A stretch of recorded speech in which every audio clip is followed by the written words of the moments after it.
ada sesi. Terima kasih Bapak Moderator, Bapak Wakil Rektor 4 UKW, yang saya hormati Bapak Rektor bersama jajarannya, semua kita yang hadir dalam pertemuan virtual ini. Salam sejahtera, salam sehat, salam hormat. Wassalamualaikum warahmatullahi wabarakatuh. Salve, nama budaya, salam kebajikan. Kiranya pertemuan ini bermakna bagi kita semua. Menyingkat waktu, saya mohon izin share PPT saya. Ya. Oke. Mohon izin, Bapak Mesak, Bapak Dr. Mesak sudah kelihatan, Bapak? Sudah. Oke. Jelas. Ya, terima kasih untuk kesempatan yang indah ini dan yang penuh dengan sukacita. Saya diberi kesempatan untuk berbagi pengalaman saya. Jadi mungkin Bapak Ibu juga punya pengalaman dalam dunia penelitian dan dunia publikasi. Kita pakai wahana ini, pertemuan ini untuk saling berbagi. Saya berbagi pengalaman saya yang belum terlalu lama menulis dan mempublikasi apa yang telah saya tulis dari tahun 2018 sampai dengan tahun 2021 ini di bulan Agustus. Topik yang diberikan kepada saya itu academic writing skills for publication. Saya memulainya dengan pertanyaan ini, mengapa harus melakukan publikasi? Pertanyaan ini dijawab oleh dua penulis, sebagaimana tertera di PPT saya, tapi juga punya korelasi yang kuat dengan apa yang disampaikan oleh Bapak Rektor, Bapak Dr. Ayub Meko di opening speech-nya beliau, bahwa tulis sendiri, baca sendiri, simpan sendiri. Nah, kalau saya melihat dan mencermati dan mengutip dua penulis ini, jikalau kita meneliti dan penelitian itu tidak dijadikan paper, itu berarti penelitiannya belum dilakukan. Tapi jikalau penelitian itu telah dilakukan dan dibuatkan dalam bentuk paper tapi tidak dipublikasi, itu juga menurut Miller tahun 1993, penelitian itu juga belum tuntas atau belum dilakukan. Jadi, antara penelitian menjadikannya menjadi sebuah paper dan sampai mempublikasikannya, itu adalah suatu pekerjaan yang dilakukan secara simultan. Tidak boleh terhenti baik dalam bentuk paper, tetapi harus mampu untuk disebarluaskan, didiseminasikan, dipublikasikan.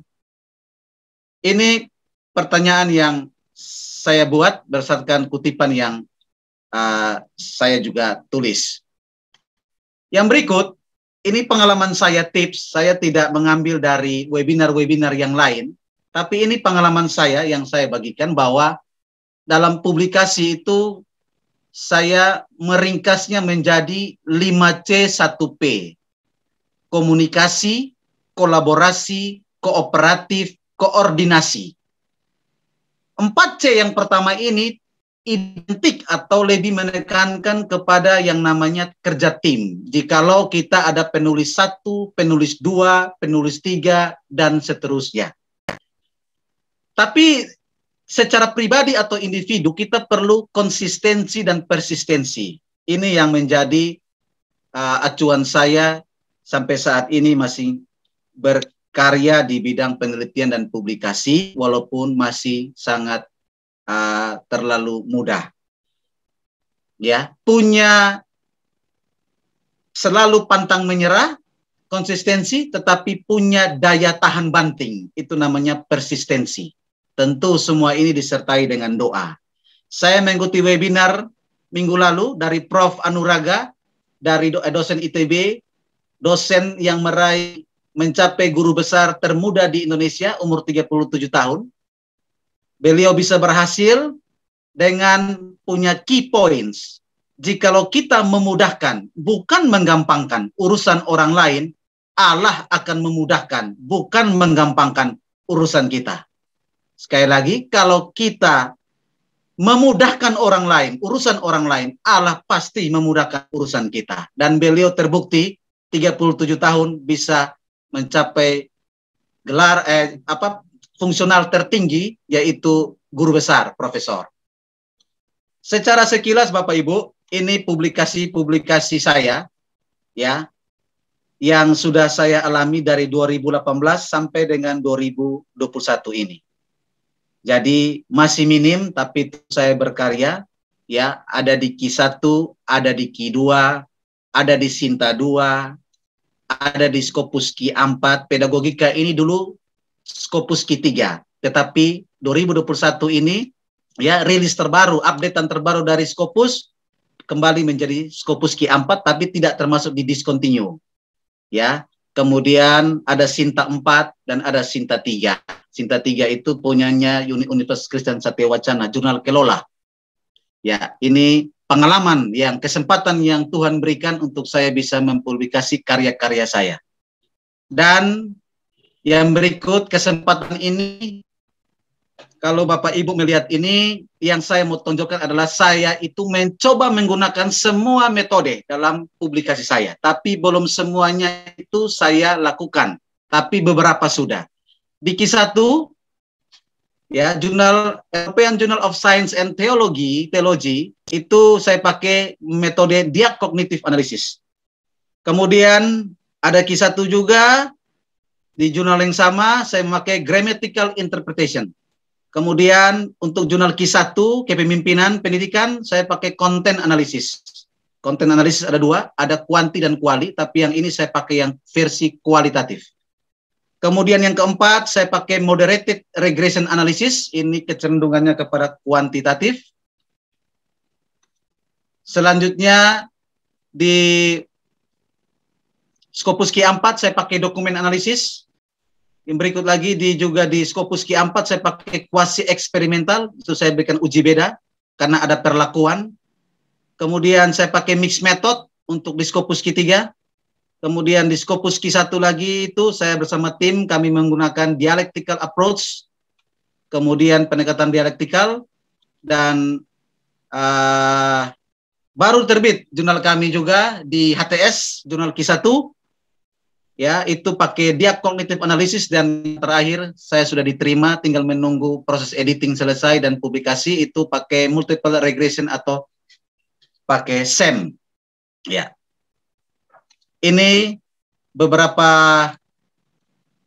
yang akan disegera terbit dan masih dalam proses. Ada 4 yang saya sedang doakan dan menanti ini, ya. Ada di Journal of Research on Christian Education, Scopus Q2, Journal of Asia Pacific of Education, Jurnal Q2, Journal of Leadership Study, itu ada di Scopus Q3, dan pedagogika lagi saya tulis di Scopus Q4, ya. Jadi di 3 jurnal sebelumnya ini itu adalah publisher global, yaitu Francis and Taylor dan juga Willy.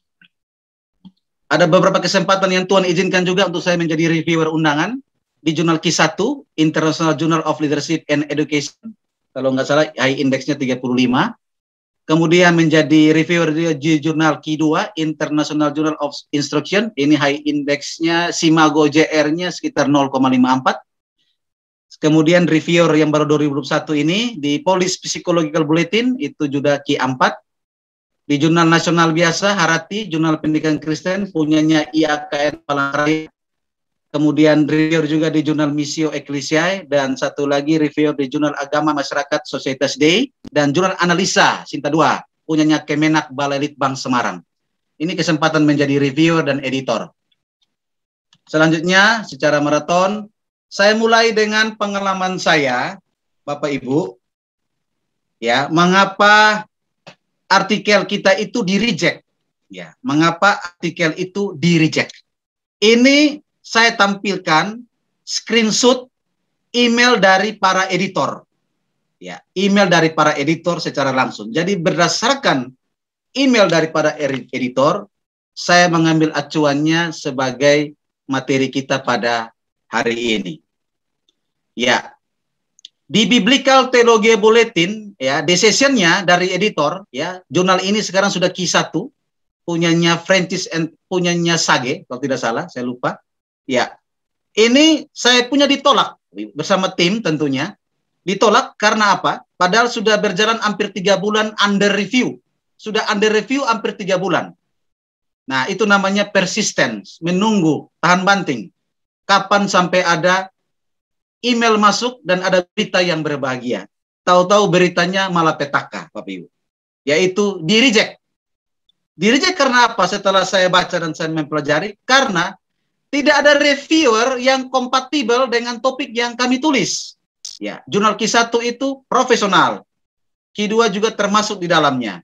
Mereka menolak dengan lembutnya bahwa tidak ada reviewer. Reviewer sudah periksa, tapi kurang yakin bahwa ini perlu ditindaklanjuti. Jadi saya punya dan teman-teman kami tim di-reject, Bapak Ibu. Di-reject karena tidak ada reviewer yang kompatibel bidang ilmunya dengan topik dari manuskrip kami atau naskah kami.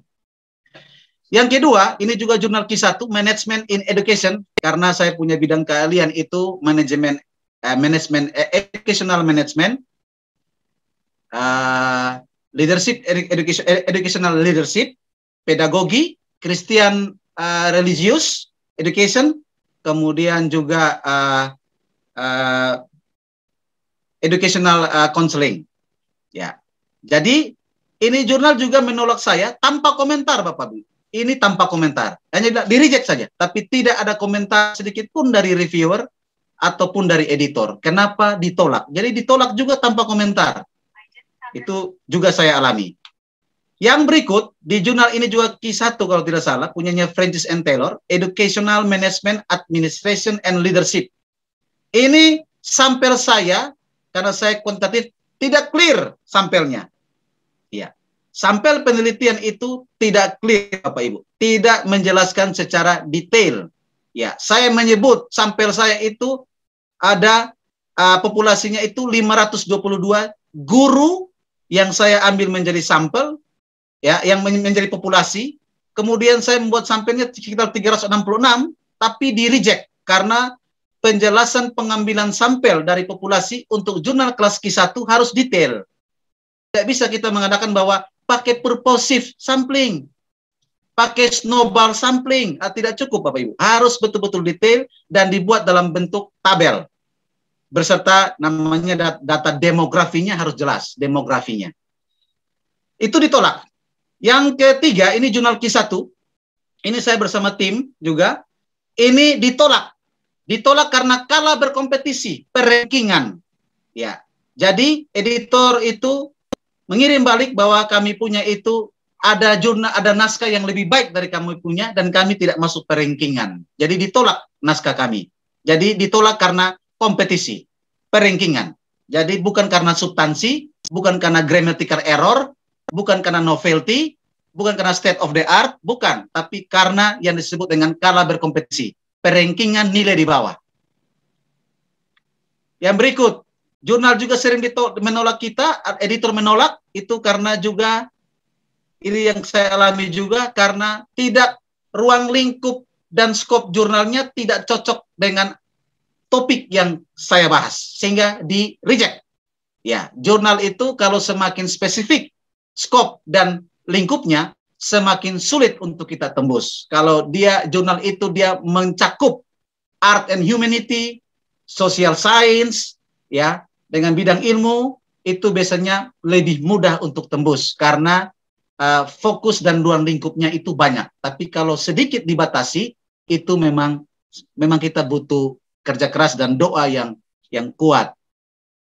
Plagiarism atau similarity itu juga sudah pasti di atas 20% itu bisa di-reject. Tapi jurnal salah satu artikel saya yang tembus di Q1 itu 26% tapi masih ditolerir. Kenapa? Karena hasil Turnitinnya, ya, hasil Turnitinnya 26%, tapi setiap item citasi tidak lebih besar dari 5%. Artinya di bawah 5%. Nah, di bawah 5% per item citasi itu masih dimungkinkan. Itu yang pertama. Yang kedua, jikalau kita punya novelty level 5. Novelty itu ada 5 level. Dari rendahan, sedang, sampai yang tinggi. Kalau novelty-nya tinggi, walaupun kita punya similarity-nya itu sampai lewat dari 20%, itu kita bisa dapat tolerir dari pihak editor, dari jurnal tersebut. Kemudian bahasa, grammatical error, dan lain-lain sebagainya, itu juga menjadi salah satu aspek untuk di-reject. Kemudian substansi, itu bicara mengenai jurnal kita tidak ada thesis statement, artikel kita tidak ada thesis statement, artikel kita juga tidak ada yang namanya novelty, artikel kita juga tidak ada kontribusi untuk the body of knowledge, untuk menambah suatu ilmu tertentu di bidang pengetahuan yang kita sedang teliti atau tulis atau kita pelajari. Ditolak. Ditolak yang berikut adalah literatur, Bapak Ibu. Ini jurnal Q1, Educational Policy, ini jurnal kebijakan pendidikan. Ini ditolak juga saya punya. Kenapa ditolak? Karena literatur. Saya tulis tentang instructional leadership. Saya tulis topiknya tentang variabel utamanya, ya. Variabel utamanya itu adalah kepemimpinan pembelajaran. Karena kepemimpinan pembelajaran ini juga ada penelitian di bidang-bidang yang lain, bisnis, industri, psikologi. Saya kutip. Padahal artikel-artikel itu terbitnya di jurnal-jurnal bisnis, jurnal-jurnal psikologi. Tapi saya kutip karena topiknya itu beririsan dengan variabel utama saya, yaitu kepemimpinan pembelajaran. Itu pun ditolak. Seharusnya harus ambil dari jurnal-jurnal yang betul-betul membahas tentang kepemimpinan pembelajaran atau kepemimpinan pendidikan. Jadi hanya gara-gara literaturnya salah, itu pun di-reject, Bapak Ibu. Ya, yang terakhir di-reject karena regional, sangat lokal. Bapak Ibu kalau menulis sesuatu yang lokal tapi mau membawa kepada internasional, harus bisa mengekspresikannya dalam naskah, itu harus betul-betul berbau internasional. Kalau terlalu regional, ditolak oleh jurnal internasional bereputasi. Ya, inilah yang saya alami. Kenapa artikel-artikel manuskrip saya dan teman-teman itu di-reject oleh editor dari berbagai jurnal. Kebanyakan jurnal Q1 dan Q2. Ya. Bapak Ibu, ini komentar. Tadi adalah berkaitan dengan reject. Tapi kalau sudah under review, sudah masuk in review, tentu kita menunggu apa komentar dari reviewer. Nah, ini juga adalah komentar-komentar reviewer yang saya tampilkan.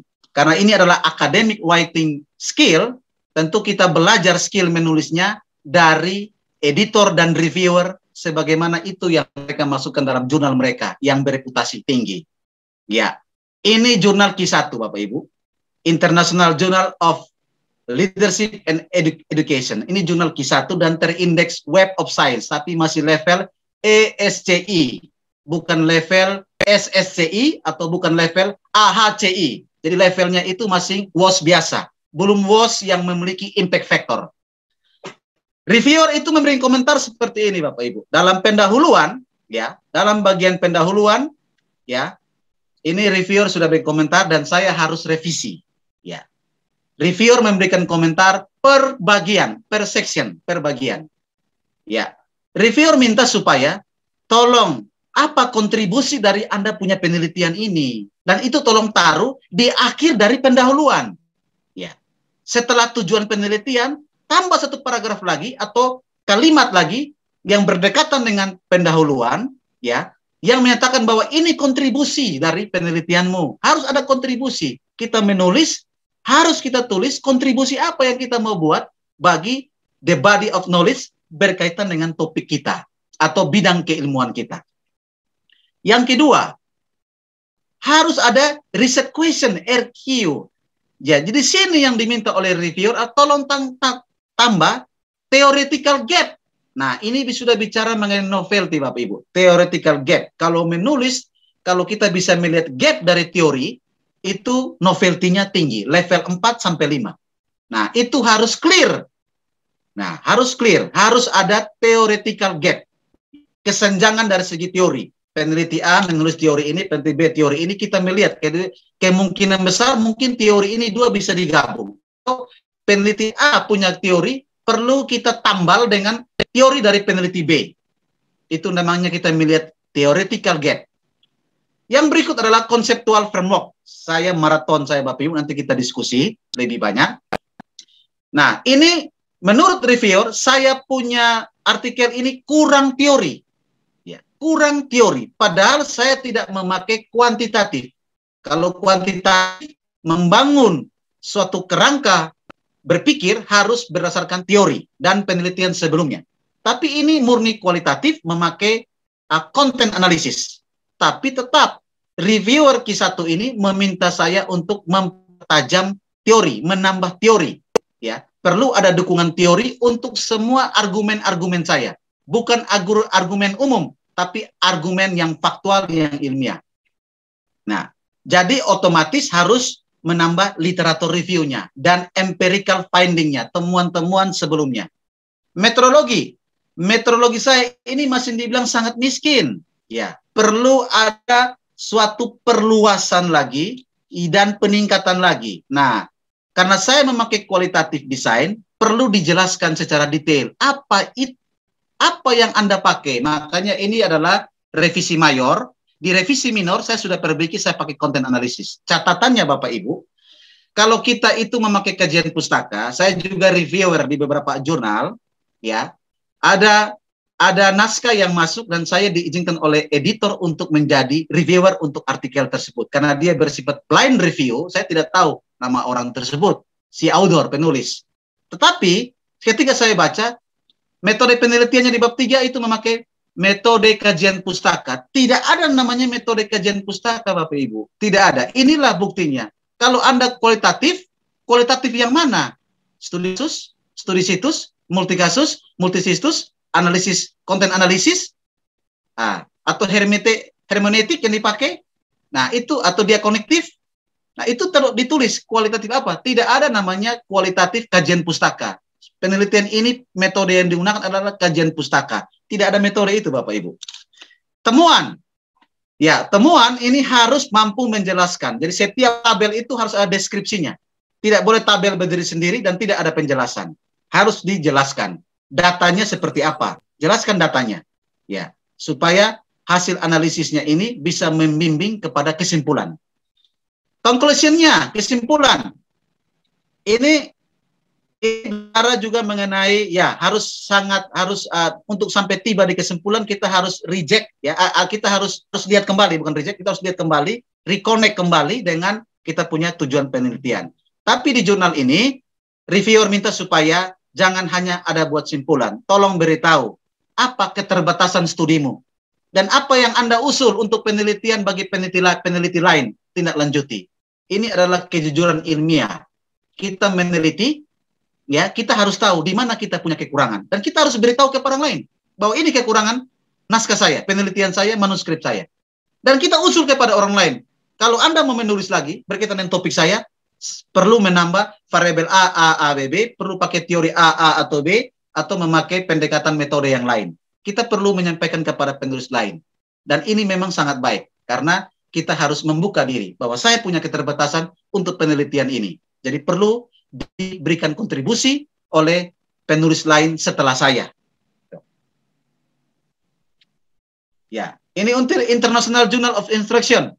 Ya, kita lihat di sini saya dikomentari, dikasih komentar, ya, karena pendahuluan terlalu panjang. Metode pendahuluan terlalu panjang dibandingkan dengan metode. Nah, perlu menghati-hati Bapak Ibu. Ya, nanti saya tunjukkan satu artikel yang hanya 3 paragraf saja. Tapi di dalam artikel tersebut, itu Q1 tapi, itu state of the art-nya ada, riset gap-nya ada, riset question-nya ada, novelty-nya ada, dan kontribusinya ada. Lengkap, atau thesis statement-nya ada. Hanya 3 paragraf pendahuluannya. Tapi Q1. Hipotesis. Hipotesis saya juga tidak clear, perlu kasih clear, karena ini penelitian kuantitatif. Di jurnal Q2 yang ini kuantitatif. Perlu hipotesis itu harus clear. Kemudian yang berikut, ya, sampel itu harus diformulasi dengan baik, ya. Beliau reviewer sudah kasih contoh, the sampel itu bla bla bla. Jadi harus ada kalimat tersebut. Baru kemudian di belakang off-nya kita taruh kita punya jumlah sampel dari populasi. Berikut, ini jurnal juga, karena hanya dikasih batas cuma 5.000 kata, saya punya sampai 8.000 kata. Jadi kita kalau mengirim jurnal, kita harus lihat dari jumlah kata. Hati-hati, kalau Jumat berdasarkan 8.000 kata, desain penelitian kita, jumlah kata kita harus 8.000. Ya, harus 8.000. Nanti kita bisa dijadikan draft atau di-reject, karena lebih dari jumlah kata yang disyaratkan. Kemudian, ini bicara mengenai bahasa Inggris, sehingga di jurnal Q1 ini, mensyaratkan saya bersama tim untuk memakai Enago. Enago ini adalah lembaga, termasuk lembaga top untuk proofreading, untuk editing bahasa Inggris, tapi memang dihitung per kata dan Enago ini paling mahal. Ya, paling mahal. Saya coba konsultasi dengan teman yang sedang ambil S3 di UI, filsafat, dosen-dosen UI karena dapat hibah, itu mereka mampu menggunakan Enago. Enago.com ini adalah suatu lembaga yang menerima untuk editing dan proofreading kita punya bahasa Inggris. Ya. Yang berikut adalah ini jurnal juga, ini sudah hampir 2 tahun Bapak Ibu, 2 kali mayor dan 1 kali minor. Ini belum diterima ini. Ya, tapi saya punya doa dan saya punya iman bahwa ini diterima. Ini juga memberikan beberapa komentar, ya, ada error dalam gramatikal, ya. Kemudian memberikan juga komentar, tolong klarifikasi ya, metode itu perlu, metode itu harus bisa direduks, bisa diduplikasi oleh atau bisa direproduksi oleh penulis lain. Ya, kalau tabelnya itu dimungkinkan gabung, tabelnya digabung saja, jangan banyak-banyak tabel. Karena waktu itu saya punya tabel ada banyak. Reviewer melihat bahwa tabel 1 dan tabel 2 ini bisa digabung. Ya digabung saja tabelnya, biar lebih gagah, lebih kelihatan manis. Jangan terlalu banyak tabel, akhirnya bisa mengocokkan pembaca tidak dapat membaca dengan baik. Perlu digabung tabelnya. Ya. Bagaimana mengartikulasi theoretical framework, nanti saya jelaskan.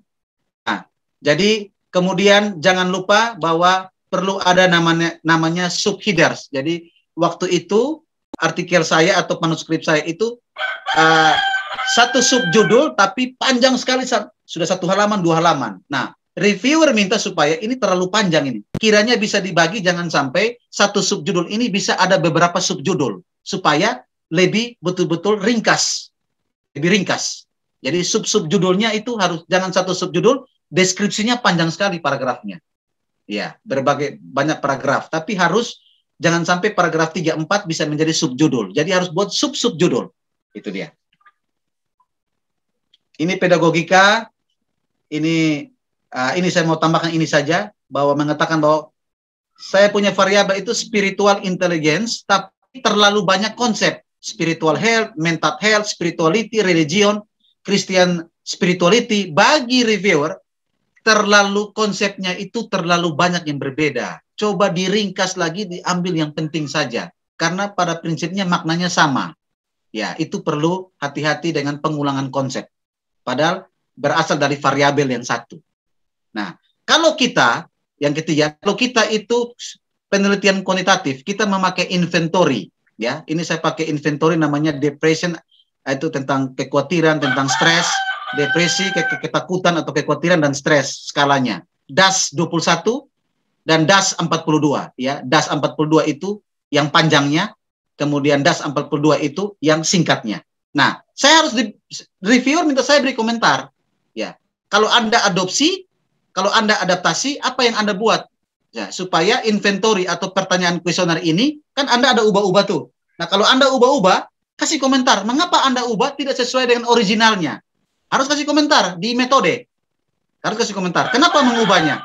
Oh, saya mengubah karena bla bla bla. Karena responden saya ini punya tingkat pemahamannya itu sangat terbatas. Jadi saya itu yang tadinya pakai skala Likert sampai 7, yang originalnya dari skala ini, kuesioner ini, kita buat jadi 5. Kenapa kita buat jadi 5? Kenapa tidak mengikuti yang asli?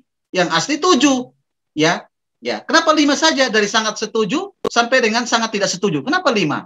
Nah, beritahu di metode penelitian. Kenapa saya hanya buat 5? Tidak sama dengan aslinya. Nah, ini perlu. Nah, kalau ada jurnal tertentu, kalau dalam penelitian kuanti, perlu ditampilkan data normalnya, normalitasnya, normalitinya perlu ditampilkan. Kalau pakai SPSS ya Kolmogorov-Smirnov umumnya. Ya, tapi kalau sekarang saya sudah jarang pakai SPSS, sekarang pakai Smart PLS yang versi terbaru 3.3.3. Nah, itu lebih menggigit dan lebih kompleks pengujiannya. Nah, apakah mau pakai non parametrik atau parametrik? Ya, kalau Anda pun tidak normal data Anda pakai non parametrik. Kalau Anda punya normal, Anda pakai parametrik. Nah, itu semua ada rumusnya. Itu untuk bagaimana di hasil penelitiannya. Reviewer juga lihat sampai di situ. Ya, Bapak Ibu, ini sedikit lagi ini berkaitan dengan kalau Bapak Ibu perhatikan tadi pengalaman saya. Salah satu publisher global namanya Willy. Publisher global itu Springer, Elsevier, Francis and Taylor. Ya. Kemudian Brill, termasuk Willy. Nah, saya ambil 20 reviewer komen yang 20 reviewer top nih. Komentar mereka kepada naskah-naskah yang masuk di publisher Willy ini. Publisher Willy ini kan punya banyak jurnal. Ini yang sering diulangi oleh para author, penulis. Ya, ini dari publisher global Willy online library-nya. Nah, yang pertama itu yang selalu menjadi catatan dari para reviewer dan editor. Yang pertama itu adalah kalau baca manuskrip Anda ini sepertinya ini paper. Ini bukan artikel, bukan jurnal, bukan artikel yang layak dipublish di jurnal, karena Anda punya ini seperti paper, tesis, seperti disertasi. Nah, tesis dan disertasi itu kan mentahnya, ya, itu kan mentah. Nah, mentah itu harus diolah supaya menjadi suatu manuskrip untuk layak dipublikasi jadi sebuah artikel. Nah, jadi jangan buat artikel seperti tesis dan disertasi. Deskripsi tesis disertasi itu mentahnya. Bapak Ibu, saya pernah bantu teman, disertasinya itu kasih ke saya secara utuh, disertasinya saya ubah menjadi manuskrip dan puji Tuhan, alhamdulillah, tembusnya di jurnal Q2. Saya ubah manuskripnya, tes disertasinya menjadi apa? Menjadi artikel, menjadi manuskrip. Mohon maaf, menjadi manuskrip naskah dan terbit di jurnal Q2. Ya. Smago JR-nya 0,54. Itu kalau urus guru besar itu jalan tol itu, di atas 0,5. Ya. Kemudian kita perlu menyediakan dukungan sitasi untuk statement-statement yang faktual, bukan common knowledge. Ya. Kalau berkaitan dengan pengetahuan umum tidak perlu ada dukungan sitasi, tapi berkaitan dengan statement yang faktual itu perlu ada sitasi. Ya, berarti ada referensi. Referensi itu harus up to date. Banyak orang mengatakan di webinar ada yang 5 tahun sebelumnya, ada yang bilang 10 tahun sebelumnya, tapi kalau menurut saya, pengalaman saya, kalau 3 tahun sebelumnya itu menjauh lebih bagus. Karena itu pasti dilirik oleh para editor dan reviewer. Ya, kalau kita menyebut, ya, ini berarti harus pakai mendelay. Supaya kalau kita kutip, ya, kita juga harus mempertanggungjawabkan bahwa yang kita kutip itu, ya, ada di referensi. Ada di referensi. Oke. Kemudian, abaikanlah kalimat yang dimulai dengan angka. Kalau Bapak ini normalnya terjadi di metode. Kita membuka kalimat itu dengan angka. Sampel, kita harus 765 sampel itu dimulai dengan angka. Menurut Willy itu boleh, ya, tidak boleh awal kalimat dimulai dengan angka. Itu dia. Itu harus diabaikan. Kemudian mengenai statement waktu, ya, jangan kita baru-baru ini, tapi harus tulis pada tahun 2021 penelitian A, B, C menemukan bahwa. Jadi harus clear, ya, karena baru-baru ini itu masih abstrak. Willy kalau kirim ke Willy ini Willy akan menjadi permasalahan.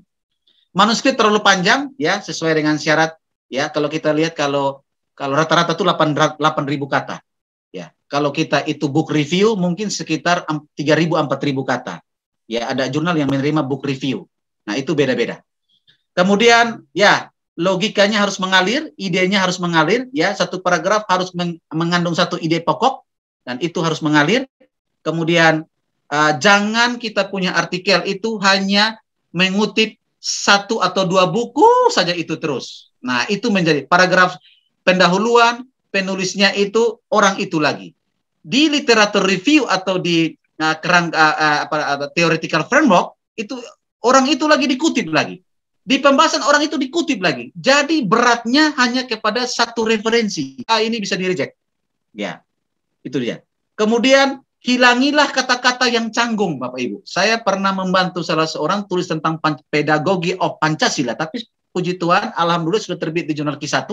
Itu beliau menulisnya begini, Pancasila itu adalah jiwa bangsa Indonesia. Itu orang luar bingung itu bagaimana itu. Canggung, Bapak. Harus dikasih jelaskan. Karena pembaca luar tidak bisa memahami ketika kita ngomong di Indonesia bahwa Pancasila itu adalah jiwa bangsa Indonesia. Mereka bingung. Dan itu memang ada komentar dari reviewer seperti itu. Ini adalah kalimat canggung. Tolong dikasih clear. Ya. Kemudian, kalau kita mengutip penelitian sebelumnya, pakailah past tense. Kalau Indonesia, pakailah kata telah. Ya, jangan semuanya itu present. Padahal kita mengutip penelitian yang masa lampau. Kemudian, kalau kita kutipan langsung, nah di Willy ini unik Bapak Ibu. Nah, mungkin berbeda dengan, tapi saya berikan pencerahan begini Bapak Ibu, pengalaman ini. Kalau di Willy, ya publisher Willy, kalau kita itu kutipan langsung, umumnya kan 40 kata, ya kutipan langsung 40 kata itu menjorok ke kiri, menjorok ke kanan, dikasih kecil font mungkin 10 atau 11. Ya, itu menandakan sebagai simbol bahwa ini adalah kutipan langsung. Tapi itu justru harus dihilangkan kalau kita itu di publisher Willy ini harus dihilangkan. Saya terima, makanya saya taruh di sini. Karena justru kita banyak kutipan langsung akan memperbanyak similarity ketika Turnitin. Karena terlalu banyak kutipan langsung. Lebih baik kita parafrase. Ya, sekarang ada banyak software parafrase. Ada yang banyak yang berbayar. Kalau yang berbayar dikurangi jumlah katanya. Batas mungkin 300. Tapi kalau kita satu manuskrip, kalau kita pakai yang berbayar, itu sekali speed kita bisa parafrase semua sekali otomatis. Nah, ini perlu dihindari, hati-hati. Yang perlu kutipan langsung Bapak Ibu, kalau penelitian kualitatif tapi lapangan, yaitu kita punya transkrip, kita buat verbatim. Artinya kita wawancara orang, kemudian itu kita harus buat jadi verbatim. Nah, itu kita perlu menulis sesuai dengan hasil wawancara kita. Itu boleh, karena itu adalah wawancara, verbatim, itu boleh. Nah, kemudian tolong dikurangi penggunaan kata ganti. Kami, saya, tapi ada beberapa jurnal di wilayah kedokteran ilmu eksakta, kalau tim bisa pakai kami. Jadi tergantung jurnalnya. Bapak Ibu harus sering baca artikel yang terbit, yang terbaru, ya, terbaru supaya kita bisa tahu pola dari jurnal ini maunya seperti apa. Kemudian kita sering menulis bahwa ini penelitian banyak orang, tahu hanya studi itu tunggal, single saja. Hati-hati. Nah, yang berikut, jangan pakai footnote bersamaan dengan endnote. Nah, itu. Kadang-kadang ada yang footnote keterangan. Kalau di Willy itu ditolak. Menurut saya juga, saya setuju. Tidak harus konsisten. Ya, kalau kutipan pakai kutipan catatan kaki terus. Ya, sesuai dengan style. Apakah pakai Turabian, Sisago, EPA, atau pakai apa? Sesuai dengan maunya jurnal. Kemudian yang berikut adalah kata according to, Bapak Ibu. According to, itu hanya diperuntukkan untuk ahli. Saya ambil contoh Bapak Ibu. Di bidang kepemimpinan pendidikan, ada seorang ahli yang saya sering kutip juga namanya Halinger. Bapak Ibu kalau cara carinya gampang aja. Cara carinya bisa di Google Scholar, ketik nama orangnya. Kalau tidak di Google biasa, ketik nama orangnya. Kalau dia berurutan nomor pertama, dia pakar. According to, itu hanya untuk kita kutip pakar. Kalau Bapak Pendeta Mesat Detang mengatakan dalam manuskripnya, according to Sumidami, salah. Saya bukan pakar. Saya belum pakar. Jadi according to itu harus di belakangnya harus pakar yang kita kutip. Ya, pakar di bidang kita. Kalau saya ambil contoh, salah satu bidang saya itu kan kepemimpinan pendidikan atau pembelajaran. Itu yang top itu Halinger. Itu dia paling top. Kalau Bapak Ibu klik saja di Google Scholar, itu dia itu semua jurnal top itu dia sudah pernah tulis. Nah, itu contoh. Kemudian abaikanlah jargon-jargon Bapak Ibu. Nah, jargon-jargon ini perlu diabaikan. Saya masih punya waktu Bapak Ibu ya. Sedikit lagi, saya maraton saja. Masih banyak. Masih bisa maraton? Oke. Ya, jargon-jargon itu tolong dihilangkan dalam manuskrip. Itu tidak dipakai di jurnal bereputasi internasional. Internasional bereputasi. Ya, ini sedikit, nanti saya kasih bukunya Bapak Ibu. Buku tentang academic writing yang diterbitkan oleh University of Manchester. Sudah ada update terbaru, 2018 yang terbaru.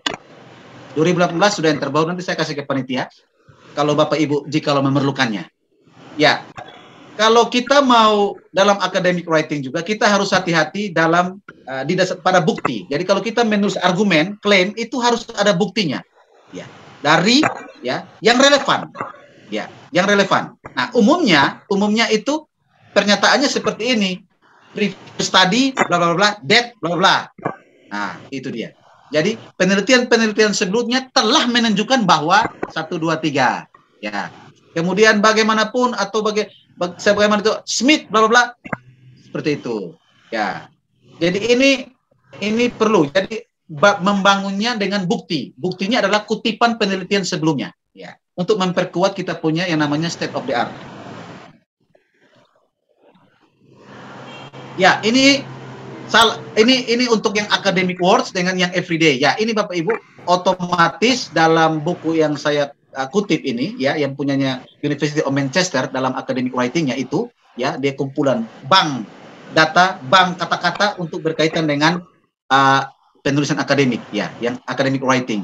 Ya, itu tentu berasal dari Latin, classical original. Jadi, kalau kita not many study, harusnya pakai few studies. Itu tidak boleh. Ya. Ya. Jadi story seharusnya account, begitu Bapak Ibu. Jadi ini not much research, seharusnya tulisnya little research. Ya, itu trouble harusnya difficulty. Ya, itu way of doing seharusnya method. Nah, ya, bring together harusnya itu sintesis. Kalau bisa menulis things seharusnya diganti dengan kata yang akademik, yaitu objek. Nah, ini beberapa contoh Bapak Ibu. Jadi kesalahan-kesalahan kata ini perlu kita perhatikan. Nah, jadi kalau kita pakai Google Translate, otomatis setelah Google Translate jangan langsung kita submit. Kita cek dulu. Ya. Next. Ini, hati-hati dengan klaim yang dibuat agar tidak terlalu umum. Ini ada contoh nih Bapak Ibu. Ya. Minum alkohol dapat menyebabkan kanker payudara pada wanita. Ini not clear, tidak jelas. Seharusnya beberapa studi itu mengusulkan bahwa kalau minum alkohol dapat meningkatkan resiko kanker payudara. Ini clear. Jadi ada menyatakan bahwa beberapa studi, nanti tinggal dalam kurung kurawa sebut citasinya. Nah, yang referensi yang kita kutip itu. Nah, kalau hanya menulis bahwa minum alkohol dapat menyebabkan kanker payudara pada wanita, itu tidak jelas. Itu terlalu umum. Ya, itu perlu dihindari. Ya, impersonal, saya sudah jelaskan. Kemudian retorikal. Nah, kalau kita pertanyaan untuk memperkenalkan ide-ide atau gagasan baru itu dihindari. Kita ganti dengan pernyataan.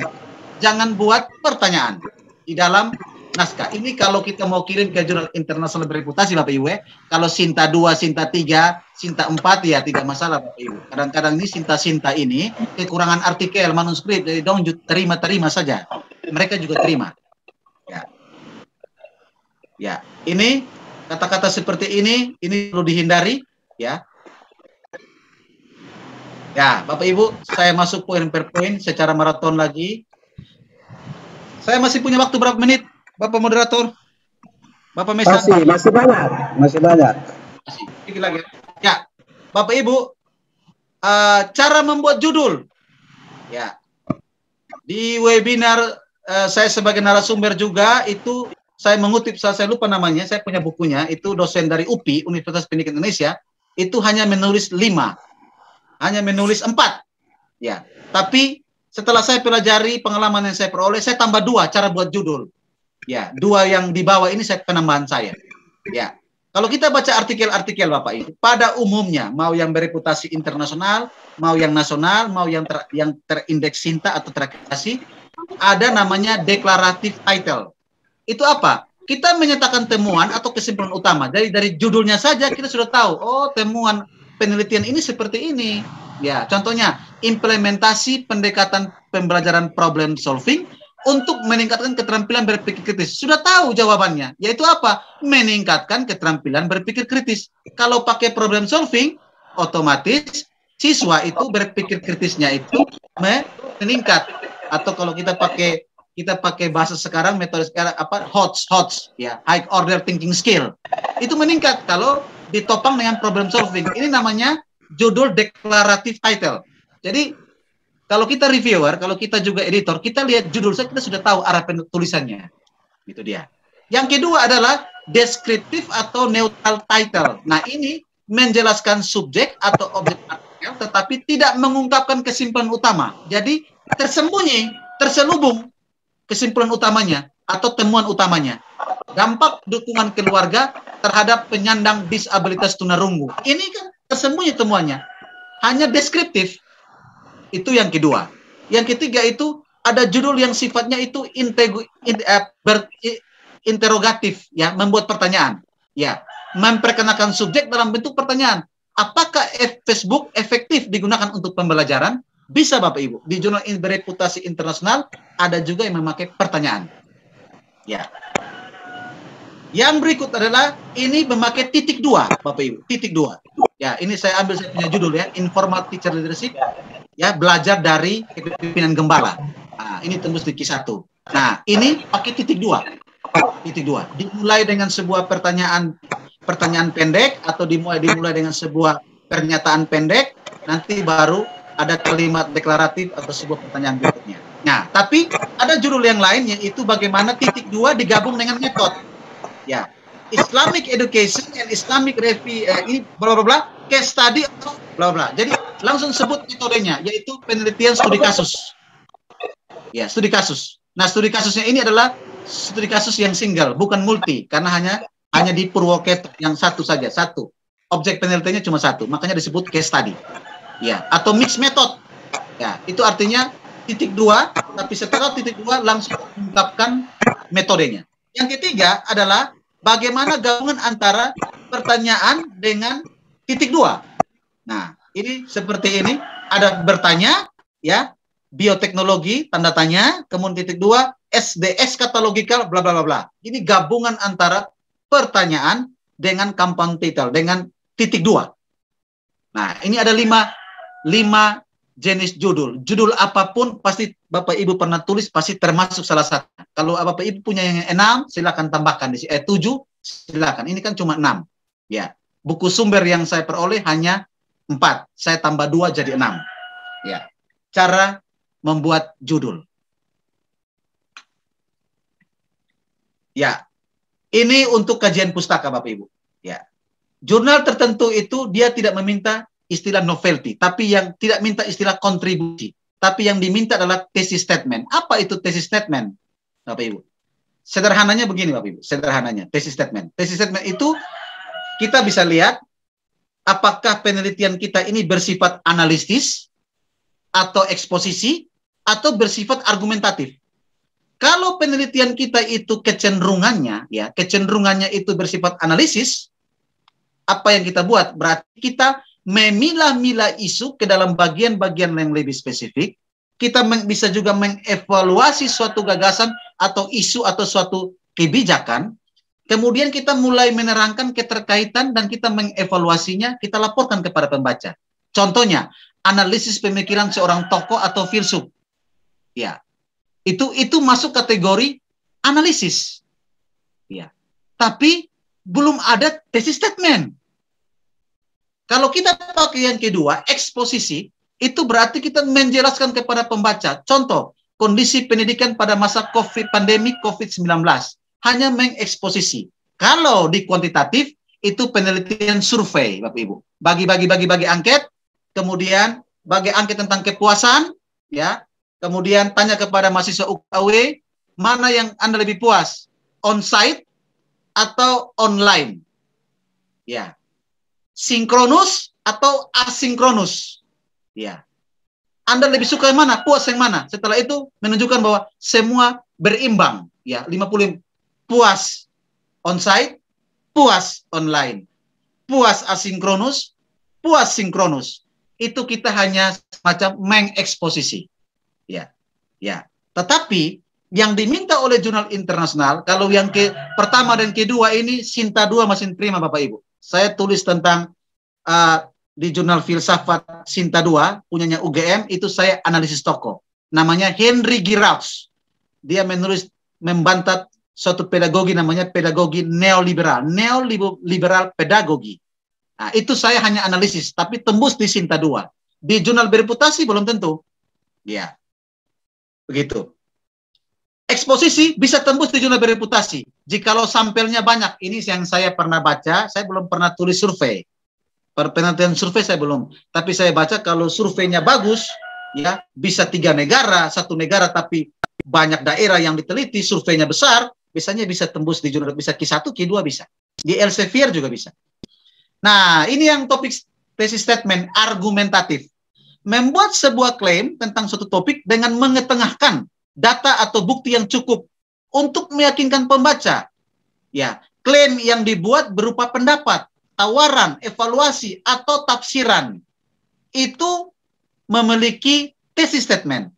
Ya, thesis statement ya, itu bukanlah sebuah pernyataan faktual atau tentang topik tertentu, tapi pernyataan argumentasi yang diperkuat oleh bukti.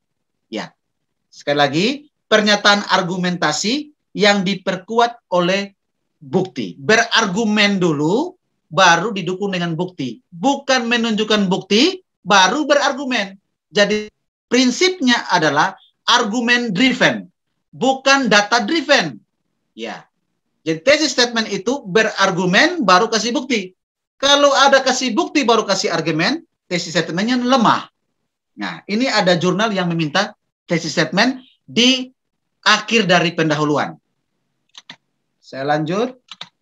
Bapak Ibu, cara buat abstrak ya, yang tentu yang ilmiah.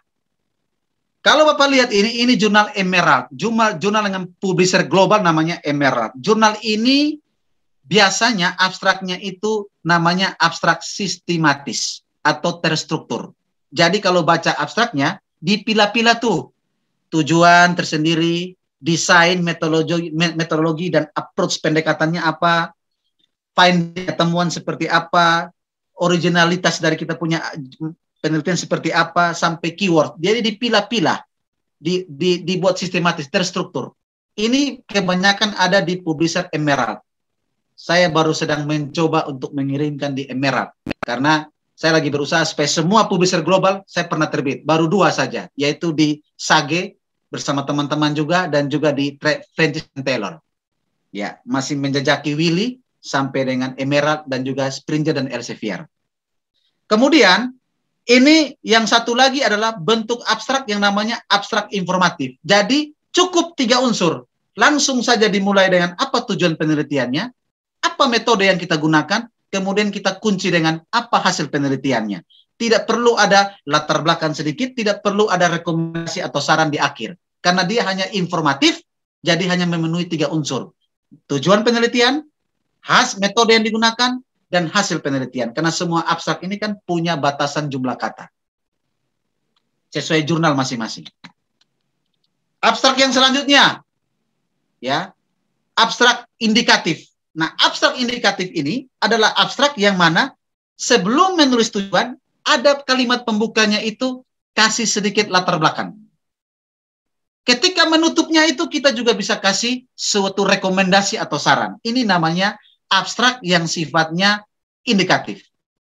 Bapak Ibu, karena ada juga mahasiswa, saya juga mahasiswa sekarang, sama-sama mahasiswa, apakah yang dipersyaratkan oleh perguruan tinggi kita? Abstrak yang mana? Nah, kita tinggal mengikuti pola yang tertera di perguruan tinggi masing-masing. Tapi tidak jauh-jauh dari abstrak ini untuk skripsi, tesis, dan disertasi. Abstrak yang 4, ini saya tambahkan. Karena ini hanya ada di satu jurnal yang unik, jurnal pedagogika. Abstraknya saya sebut dengan bahasa saya sendiri, abstrak karakter. Karena abstrak ini dibuat tidak hitung jumlah kata, tapi karakter. Bapak Ibu, di Word itu ada cara melihat hitungan karakter. Berarti dia lebih singkat daripada jumlah kata. Ini namanya abstrak karakter. Tidak hitung kata, tapi hitung karakter. Nah, ini kita sungguh harus betul-betul ringkas. Inti saja yang kita perlu taruh di tempat ini. Kalau kalimat kita terlalu kita urai dengan indah, kelebihan. Dan akhirnya kita juga dipertanyakan, disuruh revisi lagi oleh editor. Bapak Ibu, ini adalah hatinya, jiwanya. Ini saya buat sendiri. Ya, saya buat sendiri Bapak Ibu. Saya buat sendiri berdasarkan pengalaman dan webinar-webinar yang saya ikut selama ini dari tahun 2020 sampai dengan saat ini. Webinar apapun pasti saya ikut.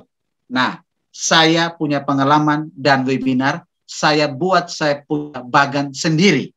Bapak Ibu, saya jelaskan seperti ini. Inilah yang namanya struktur manuskrip. Saya gabung Bapak Ibu, karena ada jurnal yang mensyaratkan namanya IMRAT.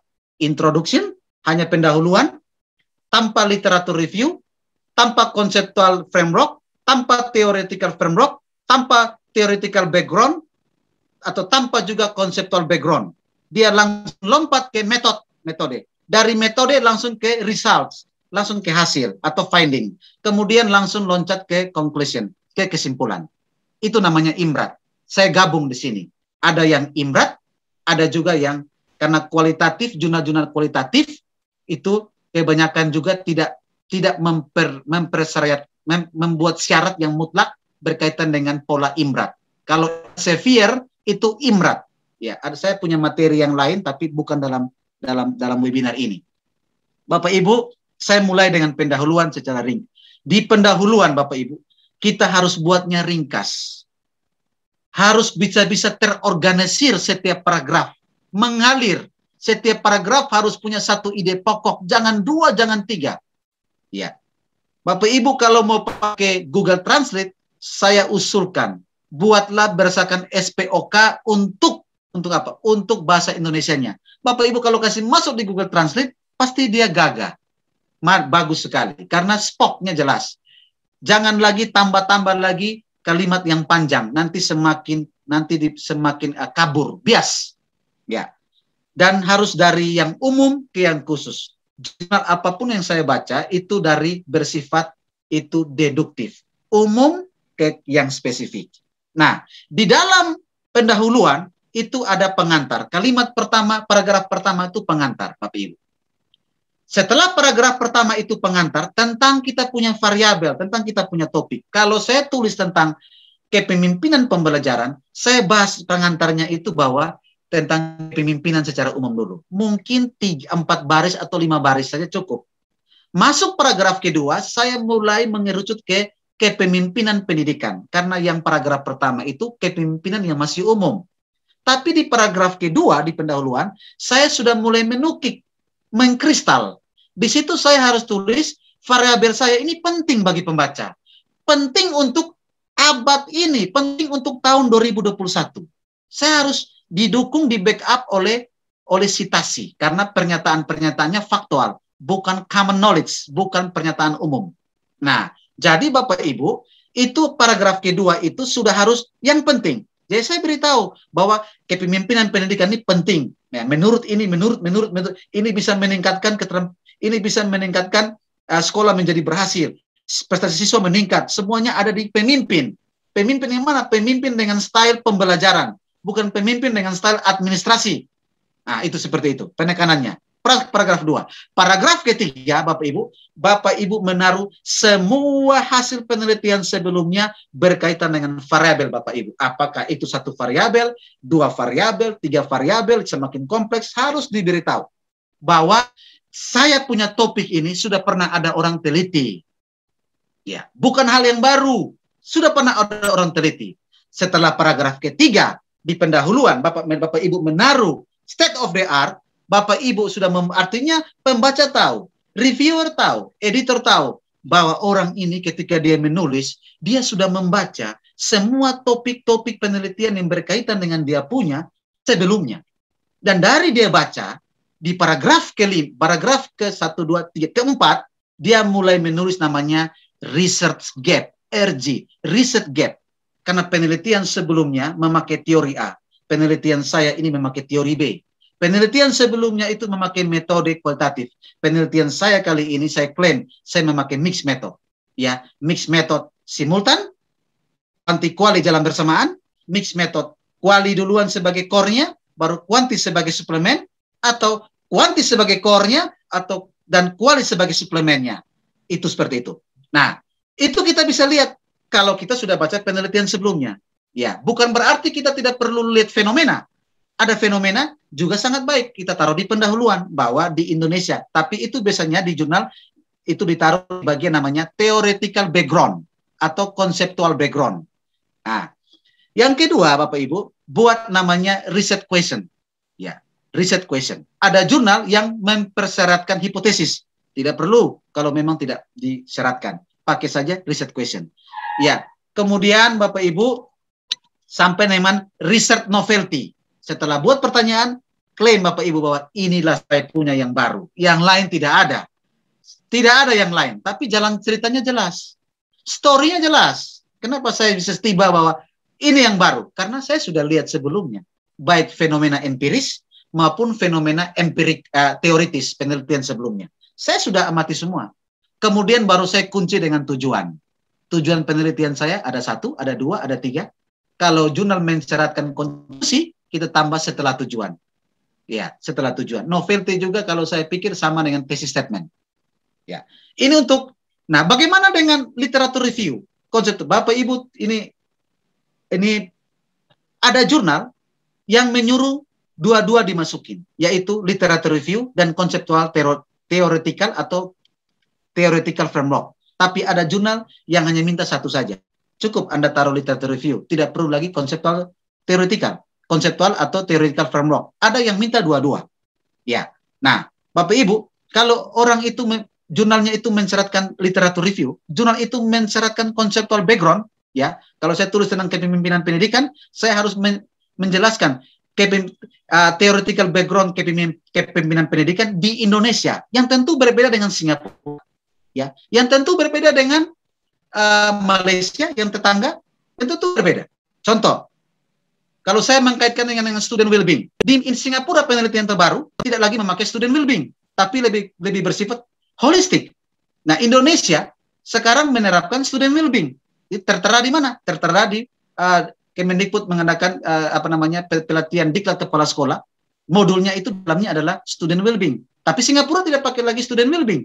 Itu beda. Nah, ini kita harus lihat itu. Nah, apa yang kita taruh? Bisa taruh definisi operasional. Langsung saja definisi operasional. Tidak lagi perlu definisi teoritis. Langsung saja untuk pelaksanaan. Karena ini bukan disertasi.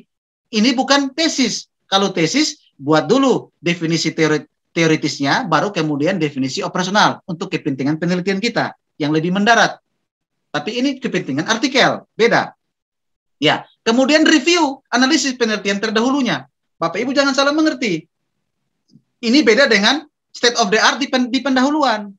Nah, makanya ada beberapa jurnal, dia tidak menulis state of the art di pendahuluan. Dia taruh state of the art-nya di literatur review. Tergantung Bapak Ibu. Tergantung kita baca jurnalnya seperti apa polanya. Nah, bagaimana dengan conceptual framework? Ini biasanya umum adalah di kuantitatif karena ada teori, kemudian setelah itu baru bangun kerangka berpikirnya dalam bentuk bagan. Ya, hubungan antara variabel, ya, hubungan antara variabel x, y, variabel x, variabel y, variabel antecedent, variabel yang x-nya, variabel y-nya, kemudian variabel kalau pakai variabel moderasi silakan. Ya, itu kita buat dalam bentuk bagan, gambar, figur, bukan bagan, figur, gambar. Nah, itu hubungan antar variabel. Hasil seperti biasa, itu pertanyaan penelitian hipotesis, tapi hati-hati di hasil ini kalau ada tabel, cara menyajikannya dengan baik. Apakah jurnal ini memakai tabel hanya vertikal horizontal atau vertikal horizontal? Ya, kalau APA itu garis vertikalnya dihapus, hanya garis horizontal. Itu perlu diperhatikan. Pembahasan juga itu di sini kita memberikan kita punya pendirian sikap, apa perbedaan penelitian kita saat ini dengan penelitian sebelumnya, karena kita punya hasil sudah ada, kita buat komparasi teori, kita buat interpretasi hasil, kita buat komparasi hasil penelitian sebelumnya, kita berikan argumentasi, ada jurnal yang minta kita berikan rekomendasi, tapi itu tidak banyak. Nah, disinilah kita menjawab SOTA, kita mengulang SOTA, kita menjawab gap penelitian kita menegaskan kita punya novelty, kita memberitahu pembaca inilah fenomena hasil penelitian kita, dan kita beritahu bahwa ini sasaran kita. Dan simpulannya adalah Bapak Ibu, kita berikan temuan utama kita, implikasi, keterbatasan penelitian, dan penelitian yang akan datang. Ini, saya maraton lagi. Ya, ini saya sudah jelaskan Bapak Ibu, research gap, cuma saya mau tegaskan begini saya Bapak Ibu. Ya, Bapak Ibu, saya cuma sedikit. Bapak moderator, saya minta waktu sedikit lagi. Ini terlihat pendahuluan. Bapak Ibu, ini kualitatif. Ini penelitian kualitatif yang saya copy paste taruh di sini. Ya. Ya. Paragraf pertama yang tadi saya jelaskan ini Bapak Ibu, ini contohnya. Paragraf pertama itu global context. Ini dia pakai umum ke khususnya dari konteks. Ya, kalau tadi saya umum ke khusus, saya dari pengantar, pentingnya penelitian sampai dengan riset novelty-nya dan tujuan penelitian. Ini buat dulu global konteks. Kalau Bapak Ibu baca yang pertama ini, paragraf pertama ini tentang konteks yang global. Kemudian mulai masukkan ke lokal konteks di Indonesia. Ya, di Indonesia. Ya, di Indonesia. Kemudian baru di paragraf yang warna biru ini, paragraf biru itu sotanya ada, novelty-nya ada, dan riset question-nya ada, pertanyaan penelitiannya ada, Bapak Ibu. Ini hanya semua taruh dalam satu paragraf. Itu dia, singkat, padat, jelas. Karena ini adalah artikel, bukan disertasi, bukan tesis, bukan juga skripsi. Oke, ini yang berikut, Ibu. Ya, ini saya ambil contoh yang lain lagi. Ini yang tadi saya bilang pengantar. Ya, pengantar dan pentingnya topik. Pengantar warna kuning. Ya, yang warna merah muda ini itu adalah pentingnya topik, Pak Ibu. Ya. Kemudian yang kuning lagi ini itu sotanya. Yang merah itu riset gap-nya. Ya. Kemudian yang orange ini novelty-nya. Dan yang biru ini, yang hijau ini adalah riset question-nya, pertanyaan penelitian. Dan yang putih ini Bapak Ibu, kontribusi dari penelitian ini. 3 paragraf saja Bapak Ibu, tembus di Q1. Sangat padat, ringkas, dan mengandung semua unsur. Ini yang saya tadi ngomong Bapak Ibu. Ini artikel ini luar biasa. Ya. 3 paragraf saja Bapak Ibu. Nah, ini literatur review. Ya, Bapak Ibu, literatur review dan theoretical atau conceptual framework. Buat seperti ini. Ini variabelnya. Ini juga variabelnya dijelaskan. Yang di atas ini penelitian yang relevan dan konteks penelitian. Yang di bawah ini theoretical framework-nya. Lanjut. Metode bagaimana? Desainnya, konteks. Ini metodenya, ya, exploratory case study. Ya, jadi ada ini set, ini disebut sebagai pendekatan yang kita pilih. Yang ini disebut sebagai setting penelitian. Ini namanya partisipannya. Di sini disebut sebagai etika penelitiannya. Ya, ada etika penelitian. Oke. Berikut. Ya, ini metode juga. Ini yang saya punya. Saya juga sertakan. Ya, metode yang digunakan adalah content analysis. Di metode ini Bapak Ibu tidak perlu terus definisi dari metode. Content analisisnya apa? Tidak usah, langsung to the point saja. Tapi harus ada citasinya. Ya, ini content analisis seperti ini. Ya, ini ada buku-bukunya, metodenya, langkah-langkah, harus diberitahu langkah-langkah content analysis itu seperti apa. Pertama, tapi yang kita beritahu kita punya proses, bukan kita beritahu langkah-langkahnya, langkah-langkah teori. Prosesnya seperti apa? Saya mengumpulkan data, pertama saya pakai publish and perish. Ya, itu ini ada publish and perish versi 7. Kalau saya mau cari artikel, saya pakai program link publish and perish. Saya kumpul semua artikel yang berkaitan dengan kepemimpinan, servant leadership dan informal teacher leadership. Setelah saya kumpul, saya pilih-pilih. Nah, saya carinya pakai apa? Pakai kata kunci. Saya cerita Bapak Ibu. Cerita apa yang kita lakukan. Jangan cerita teorinya. Ya, saya pakai kata kunci servant leadership, servant leader, informal teacher leadership, dan terus. Saya dapat nih papernya untuk informal teacher, saya buat dalam persentase 36%. Nah, jelaskan begitu, jelaskan. Jumlah papernya di berapa? Ya, yang sesuai dengan yang related, yang punya hubungan dengan kita punya topik. Ya, ini kuantitatif, Pak Ibu.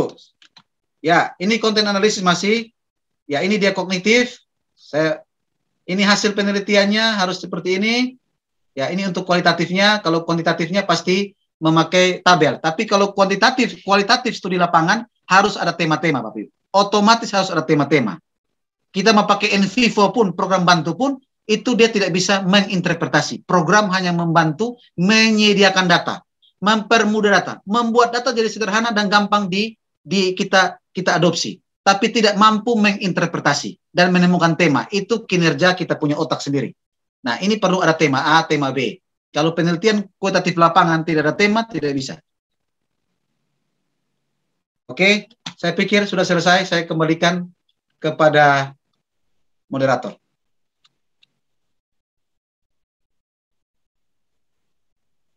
Saya kembalikan Bapak Mesa.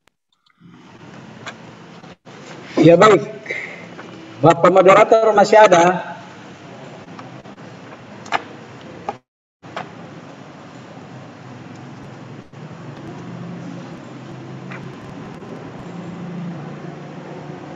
Pak Pendeta ambil alih, Pak moderator mungkin ada terpental tadi. Ada rapat. Oh ya baik. Terpental. Jadi baik, terima kasih Bapak Sumi Dami yang sudah menyampaikan materi yang luar biasa.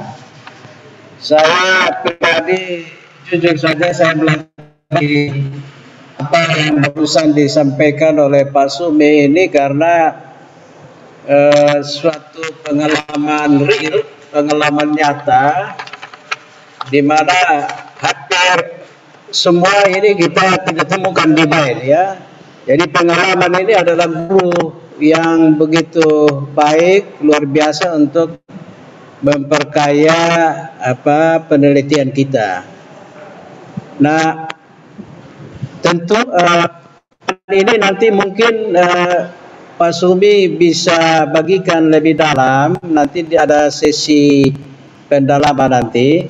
Tapi di floor ini di chat ada beberapa yang ingin bertanya, dan saya ada 4 orang, yaitu dari Ibu Dolores Besi, dari Pak Didi Supriyadi, dari Pak Aris Riyadi dari Malang, lalu dari Ibu Pendeta Nopedaik. Nah, dari Ibu Dolores itu bertanya tentang bagaimana kita tahu kalau tulis yang kita kutip itu pendapatnya dalam tanda petik according to tadi itu benar-benar ahli. Dia benar-benar ahli. Bagaimana kita tahu? Apakah dari kualifikasi pendidikannya atau dari apa? Kita telusuri dari apa? Itu pertanyaan Ibu Dolores.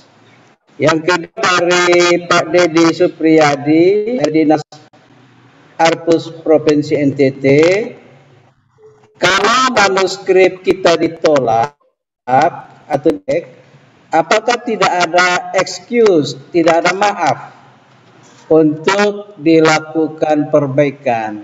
Ya, jadi apa tidak ada maaf begitu? Tidak ada kesempatan kedua begitu? Ya. Oke, baik, silakan. Silakan Pak Sumi.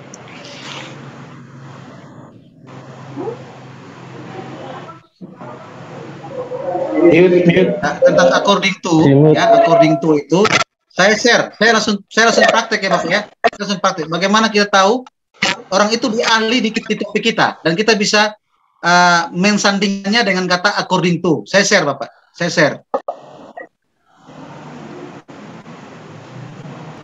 Ya, sudah kelihatan Bapak? Belum. Ya sudah. Ya. Terima kasih untuk pertanyaannya Ibu Dolores Besi, pertanyaan yang sangat menarik. Ini saya ngomongin tadi Halinger ini Bapak Ibu. Ini. Jadi saya kan punya topik itu kan ini Bapak Ibu, instructional leadership. Nah, saya mau cari orang yang pakar di instructional leadership itu seperti apa? Ya, yang pertama kita harus masuk di sembarang saja. Kita klik tapi orang itu pernah kita cari di Google Scholar ya, di Google Cendekia. Ya, di Google Cendekia saya klik Halinger, saya search, cari. Setelah saya cari, dapat. Nah, kemudian saya klik. Ini kan ada bidang keahliannya nih. Ya, sampai yang terakhir ini kan instructional leadership. Ini ke bidang keahliannya. Saya klik. Dia nomor 1 Bapak Ibu. Dia nomor 1. Seluruh dunia dia nomor 1. Dengan dirujuk itu Bapak Ibu di 44.433 kali. Ini dia pakar di bidang, salah satu bidang namanya instructional leadership. Kalau saya pakai according itu cocok, karena memang dia pakar di bidang ini. Nah, tinggal kita mau lihat tulisan-tulisan yang kita kutip, kita tinggal kembali saja ke yang bersangkutan yang tadi. Nah, ini pasti dia banyak tulis tentang, nah, dia pakar nih. Dia high index saja di Google Scholar saya 94. Ini belum lagi di Scopus. Nah ini artinya cara kita mencari orang itu pakar yang perlu kita rujuk. Ya, ini pertanyaan pertama ya, Bapak moderator, Bapak Pendeta Dr. Mr. Ethan. Pertanyaan kedua Bapak tadi? Saya tidak. Oh ya, oke. Dari Pak Supriyadi, kalau manuskrip kita di-reject, apakah ada maaf, ada excuse untuk kesempatan dia lakukan perbaikan? Oke, terima kasih untuk pertanyaan yang menarik. Ini saja pakai pengalaman saja, mungkin pengalaman orang lain berbeda. Tapi saya tidak sempat tunjukin lagi. Kalau jurnal publisher global, kita itu bukan di-reject. Kita punya data itu masuk ke dalam draft. Kita disuruh perbaiki. Yang bisa di draft, masuk di draft oleh editor, ini pengalaman saya, yang bisa masuk di draft, contoh, kita ada kekurangan suplemen. Ya. Ketika kita submit, jurnal itu mempersyaratkan cover letter. Ya, ada cover letternya, tapi kita tidak upload cover letternya. Nah, itu kita dijadikan draft. Editor meminta kita untuk melengkapinya dan kemudian submit ulang. Submit ulang, kita ketinggalan tanggalnya, kita ketinggalan waktu karena hitungannya baru lagi. Itu yang pertama. Yang kedua, kenapa dijadikan draft, tidak di-reject? Ya. Jadi ada yang di-reject, ada yang jadi draft. Kalau draft masih bisa kirim ulang di jurnal tersebut, tapi kalau di-reject tidak bisa lagi, harus kirim ke jurnal lain. Karena jurnal itu sudah menolak. Ya, draft yang kedua, jikalau contoh di pendahuluan jurnal itu menyuruh kita membuat satu paragraf lagi yang namanya paragraf kontribusi. Tapi kita hanya buat abstrak. Di abstrak maksudnya. Kita hanya buat tujuan, kemudian kita hanya buat metode dan hasil yang kita laporkan. Tapi kontribusi tidak. Itu dijadikan draft. Suruh kita submit lagi, perbaiki.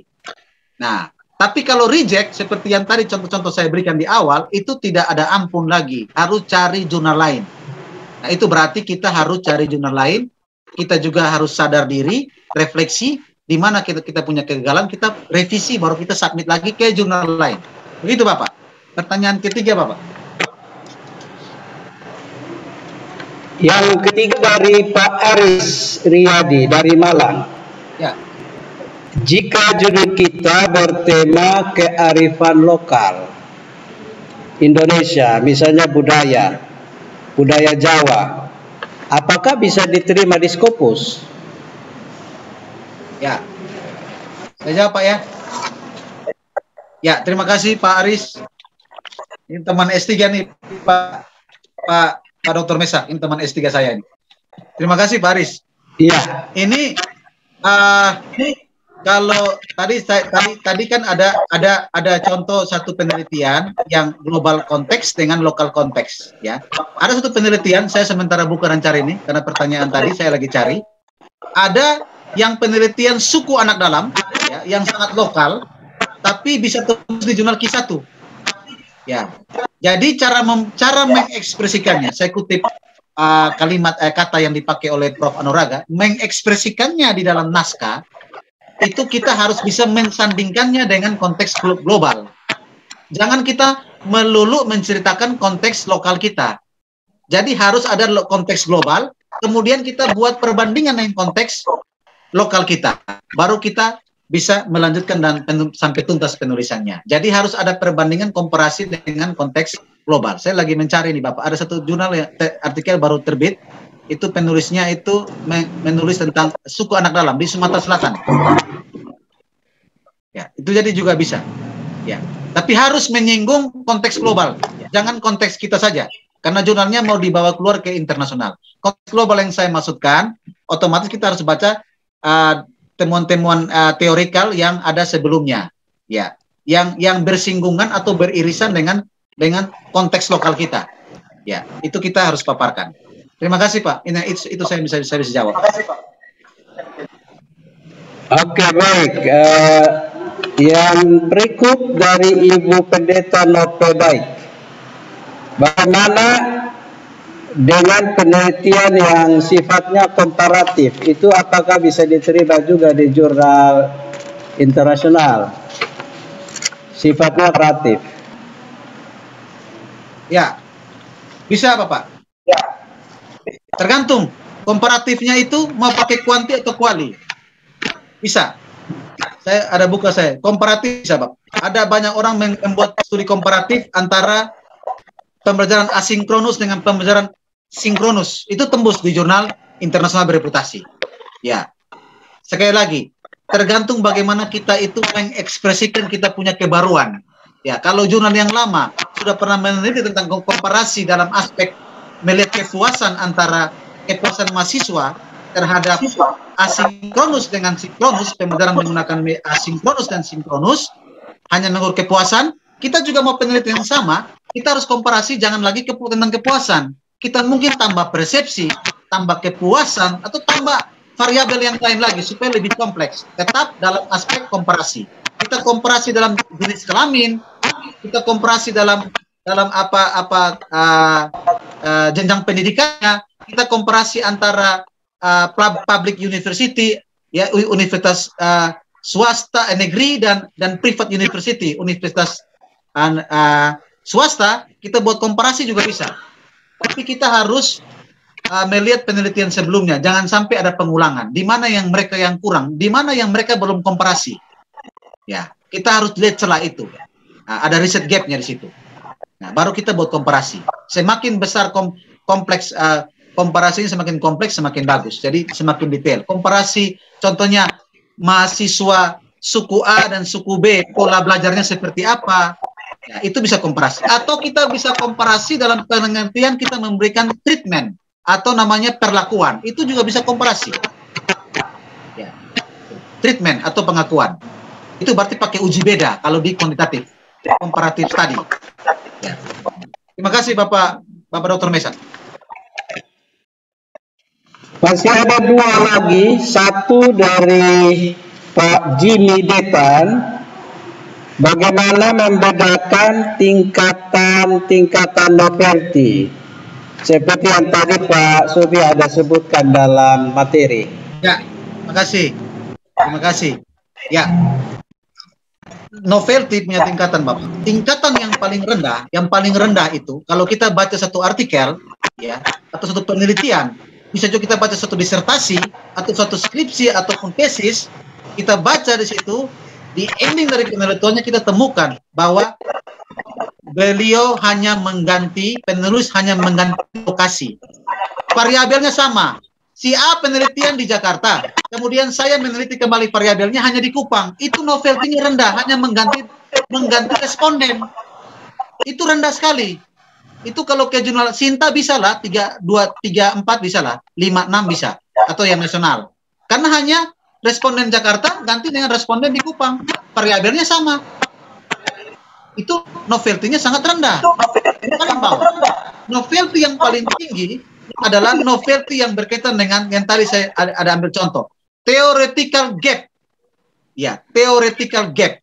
Kalau sudah ada gap tentang teori, itu bagus. Bapak Ibu bisa menghasilkan model atau membuat suatu penelitian dan mengusulkan suatu model, itu tinggi novelty-nya. Karena bangun model itu tentu Bapak Ibu dari teori. Dari teori yang sudah ada. Kemudian Bapak Ibu bisa kolaborasi teorinya dan bangun suatu model. Ya, itu tinggi. Saya ambil saja yang paling bawah dan yang paling atas. Ya, seperti contoh satu lagi. Bapak Dr. Mesak penelitian menggunakan metode